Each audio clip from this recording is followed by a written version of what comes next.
I'm Charles. Today we're telling a story about Henry. Henry's a green trade. He works in the island of Sodor. Fortunately, a fat intruder have a good idea. Henry is happy, but suddenly Henry gets longer and longer and longer and longer. Henry was tired, and he blocked the tracks, and our cars are beeping. The driver said, "Hey, get out of the way," said the driver. And the lady shout, "Get out!"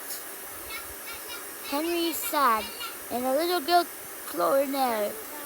"Ha ha ha, that tickles." "I hate you, train," said the little girl. Just then, the fire truck come out. "I can't move. I don't have space," because I'm relaxing. So they were sitting here and watched the children's fireworks.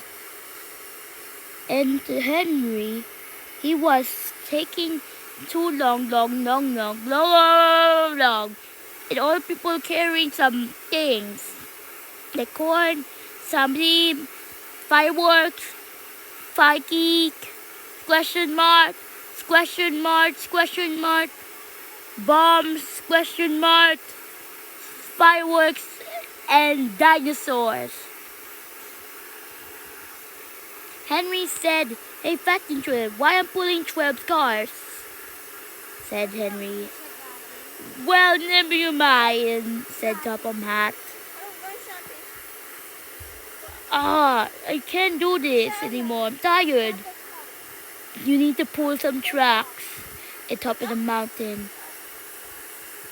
said "No, I don't want," said Henry.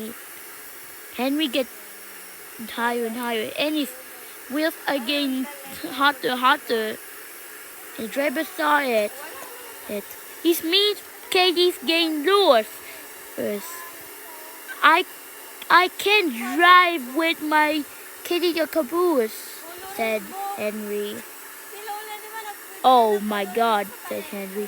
Henry became a bomb train, and he's derailing, and he crashed into the city, and boom! The city has been destroyed. "Thank God," said Henry. He thought my tanker cars are actually not explode," said Henry. And fortunately, he exploded in fireworks and atoms and dinosaurs come out. Fortunately, in the island of Sodor. "Oh my God," said Thomas. The island of Sodor had part of the island of Sodor. Henry was sad, and the fat controller have blood in his hand. He will wipe it up with his old money. As for Henry, they put him in the tunnel and use lasers and cameras. And the end.